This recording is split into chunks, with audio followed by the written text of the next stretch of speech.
Bruce Miller here with Miller Trade Book Marketing. I want to start with a book from Penn State University Press called Hell of a Hat, The Rise of 90s Ska and Swing by Kenneth Partridge. It's a very entertaining book, about a dozen photographs scattered throughout the book. Billboard has excerpted this book, and it's been endorsed by Dave Holmes, editor-at-large of Esquire, used to be with MTV. Library Journal said Partridge's gritty yet affectionate take on ska and swing brings the bands, their music, and their lasting cultural influence to vivid life. It's $24.95 cloth, trade discount 45%. Also from Penn State is A Jewish Bestiary, Fabulous Creatures from Hebraic Legend and Lore by Mark Podwell. It's a $14.95 hardcover, trade discount. The book was originally published in 1984, and the New York Times called it broad in learning and deep in subtle humor.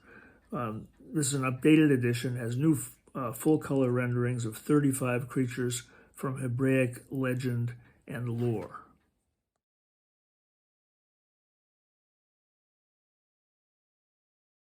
School Choice and the Betrayal of Democracy, How Market-Based Education Reform Fails Our Communities by Robert Asson. This is a $34.95 hardcover.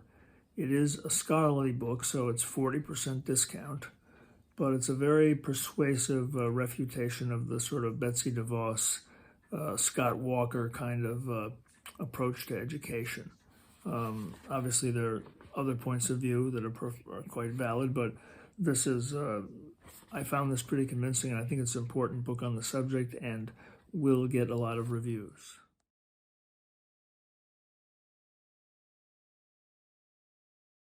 Here's another book from Penn State University Press that I like. It's called Deplorable, The Worst Presidential Campaigns from Jefferson to Trump by Mary E. Stuckey. It's $32.95 hardcover. It is short, so it'll only be 40%, but it's a very entertaining scholarly book. It's described by the publisher as a compelling history of ugly, hateful, and downright nasty communication in U.S. presidential elections that paved the way for 2016 and beyond. So I think if you have serious readers of contemporary history or American history, I think it's a good one to recommend.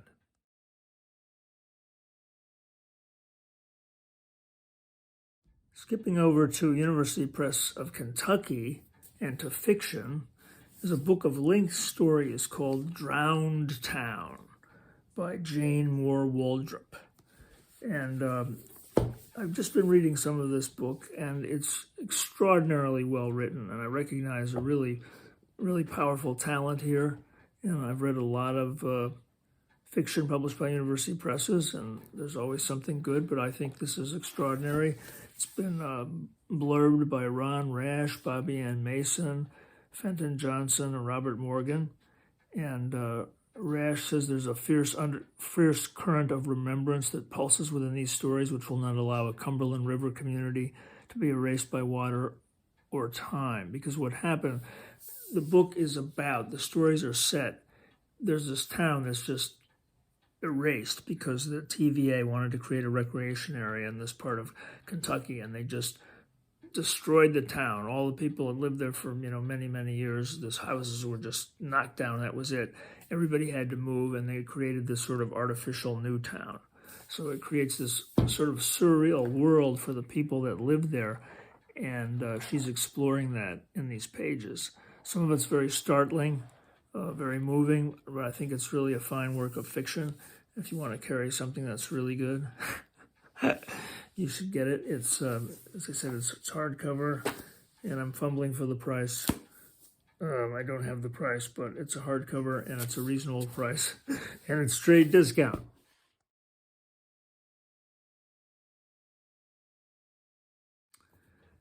This poetry book, this new poetry book, just came out. It's called Postmodern Blues by David M. Perkins. I really love the cover there with the Kandinsky on it. Kandinsky artwork. And Ice Cube Press publishes it. They're not on Edelweiss, okay, but they are available from Ingram or direct at 45%. The Postmodern Blues is David Perkins' second book of poetry. The first one, which Ice Cube Press did and it came out just as the pandemic started, was called I May or May Not Love You. And that was blurred by Rigoberto Gonzalez and other people who love it. This book, I think, is probably even better than the first. And, I am partisan to his work. I helped him get published because I was so impressed with his poetry. The thing about David is that when you read his work, you realize, and I was an English major, I studied poetry, he's read everything, he's read everything, and it's reflected in his work. I mean, it's very thoughtful, playful, but, and very accessible, but at the same time dense. I mean, there are different levels of meaning kind of thing, you know what I mean? I mean, that sounds cliche, but it's true. I mean, you can read it at one level, and then you say, you start puzzling over it, and it makes you think. And, there's a lot of poems that make me laugh, and, or have a lot of pathos. Anyway, he's a wonderful poet, and I'm hoping this one will get some reviews. He was promised reviews for I May or May Not Love You, but because of the pandemic, it became even harder to get reviews. This is a paperback. It's $19.99. It's available now. As I say, the thing is, if you have any virtual events for poets or any kind of workshops, David would be perfect because he knows so much about poetry. He's such a great resource in addition to being, I think one of the best poets writing today. I really do. But, you will find my name in the book because, I was partly responsible for getting him published, and Steve Semken and Ice Cube Press, who's a wonderful publisher and very open to new writers. David's not a new writer. He had a lot of poetry published in journals and so on, but it was new to Steve, and hadn't had any books published before Steve published I May or May Not Love You. Anyway, I was a little long-winded, but please check out Postmodern Blues by David Perkins.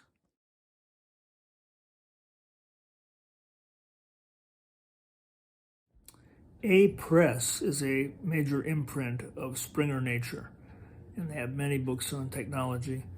And they have an interesting one. It's very timely. This season it's out now. It's called How Algorithms Create and Prevent Fake News by Noah Giansiracusa. It's $37.99 paperback. Yes, it's a little higher priced as some of these technical books are, but it's very accessible. It's actually written for a general audience. And the subtitle is Exploring the Impacts of Social Media, Deep Fakes, GPT-3, and more. So it's about algorithms and how algorithms have contributed and made, fake news easy. But on the other hand, on the other side, there are people using algorithms to try to detect fake news. I don't want to get into my personal opinions about all that.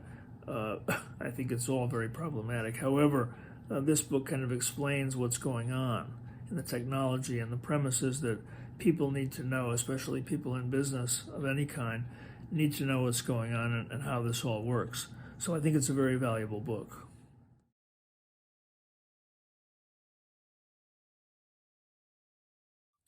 In September, I began representing the University of Toronto Press, and they have some really fine books this season, but I just picked out one that I thought was a little different from anything else I have this season. It's called Decoding CEO Speak by Russell Craig and Joel Emernick. And it's a $34.95 hardcover. It's available now. And it's really interesting because they take all kinds of corporate communications, letters to shareholders, internal company letters, various things. They talk about, Amazon, News Corporation, BP, Wells Fargo, Uber, Canadian National Railway, Tesla, Boeing, to name some of them. And they really go through and kind of analyze what the subtext is of, what these CEOs say to people and what they're really saying. And what they're saying tells us about their companies, the ethicality of the companies, and what's going on in society. So I think it's pretty interesting reading of what these CEOs say and how they write and how they speak. And the jacket copy says that this book will appeal to CEOs, senior managers, and public relations and media consultants, as well as business professors, students, and corporate stakeholders who want to find otherwise disguised meanings in the words of leaders. So I think it's kind of an interesting one. It is a trade discount.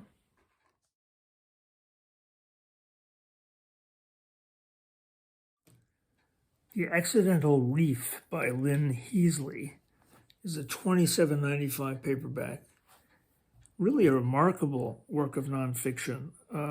Nancy Langston, who's a professor at Michigan Technological University, says this: in The Accidental Reef, Lynn Heasley has done something extraordinary. She has woven together threads from fisheries, ecology, environmental humanities, and literary nonfiction into a multifaceted tapestry illuminating the Great Lakes.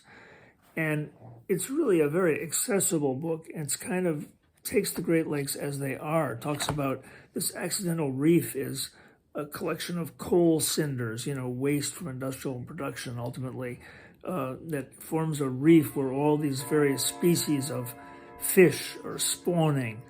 And it really talks about the history of extraction and the effect of that on the Great Lakes. And it's really remarkable. It really is like reading, it's like part a work of art and part a work of science. And it's really enjoyable to look through. I mean, at one point she tries to find this electric fish barrier in Illinois, in Lake Michigan. Like, what is this electric fish barrier meant to keep out Asian carp? And what does it look like? And where is it exactly? And how did it come to be? Really a fascinating book. And it's available now. It's trade discount. And it's a 7x10 paperback.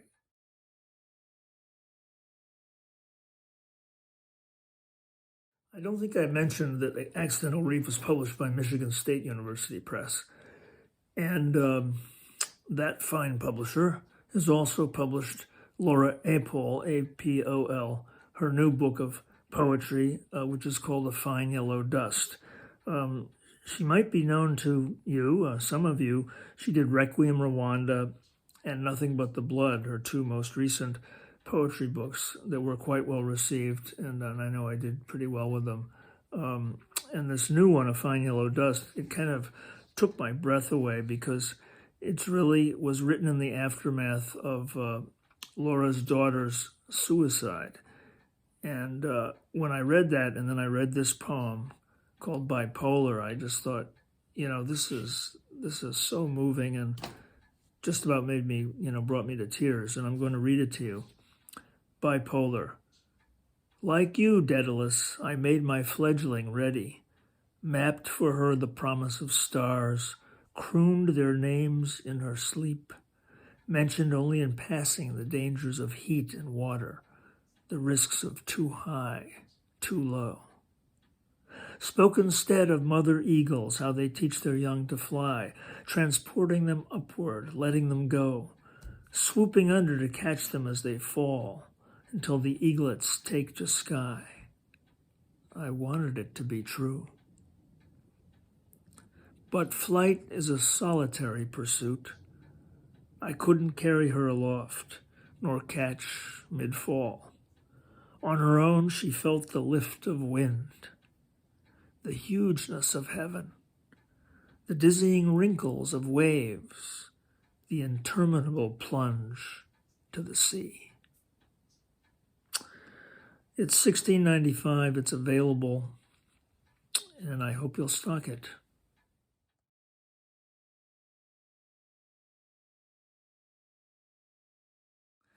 We now come to a Michigan author, Jean Alicia Elster, and you may know her previous books, Who's Jim Hines and The Colored Car. I met her after The Colored Car came out. I was at the Book Beat for their 35th anniversary celebration, and she's really a charming author, much beloved, and her new book is called How It Happens. The main character is her maternal grandmother, Dorothy Mae Jackson, who was born in Tennessee in 1890. These books are autobiographical, and I just wanted to read, this one is for a young adult audience. It'll be paperback, $18.99. It's available now. I wanted to read you what Ruth Behar said about the book. A beautiful and meticulously researched novel, How It Happens takes us into the world of three memorable young black women, Addie, Mae, and Jean, each living in a different generation, each seeking to achieve freedom. Looking at racism straight in the eye, Jean Alicia Elster has written a powerful and timely story of resilience and hope, a must-read novel for all young adult readers. And as I say, it is available now. It's a trade title, 45% discount, and I expect it to do well.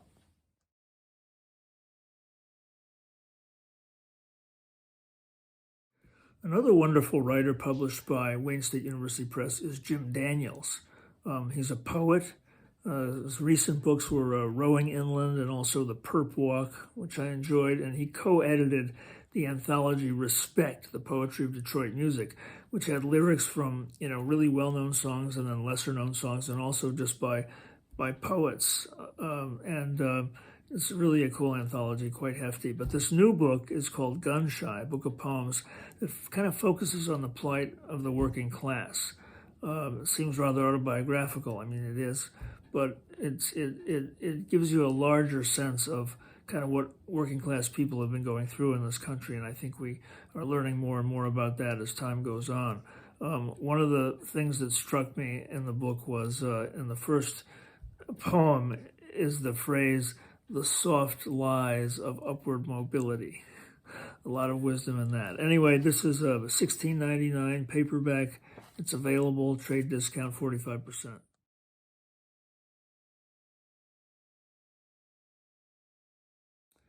From Johns Hopkins University Press, shipping this month, October, is The Black President, Hope and Fury in the Age of Obama by Claude A. Clegg III. And this is a major work of history, an overview of the Obama administration, with a particular interest in, how Obama was perceived among Black Americans.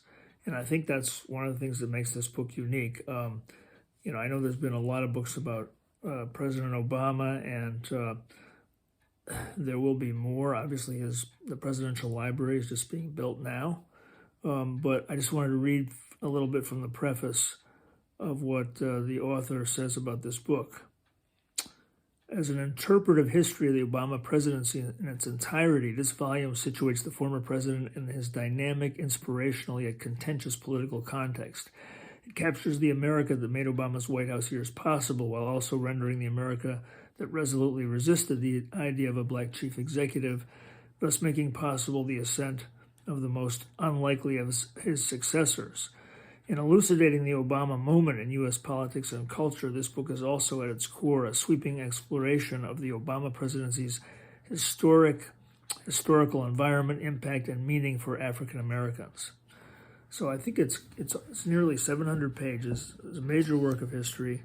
It's going to be, I was just looking for the price, $34.95, and hardcover, of course. And so I hope you'll pick it up.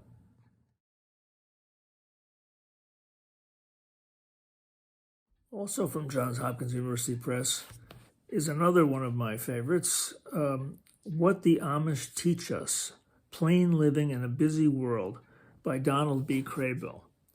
Craybill has been writing about Amish culture and the Amish society for many years. He's probably the world's leading authority on the Amish, apart from Amish people themselves. And this book is really a tonic for our times, because the Amish, he doesn't idealize them. He sees them warts and all, because he's written about the problems in the Amish community as well, and they do have them. But he's able to go in there and sort of reach into the culture and sort of, put a magnifying glass to the things that are very positive, that might be very helpful to people. And they do have a lot to teach us. For example, there's a chapter on hacking. Well, they don't have technology the way we do, obviously. They're not addicted to their devices. They don't have cell phones and things like that, I don't think. But he talks about how they use technology in their own way. For example, they don't want to be in the public electric grid, so they work around it. They use batteries and, different ways of working around, and so they can still have electricity. They're very resourceful in that way, sort of being true to their values and yet making sure their needs are met. And the way they care for each other and the family, importance of families, and they seem to have the sort of priorities straight in a lot of ways. Anyway, I think people will find this to be a very consoling, very interesting, very accessible book. The chapters are short. It's $14.95. It's about 150 pages and has some notes as well. And if you get 5 copies, you can get 50% discount.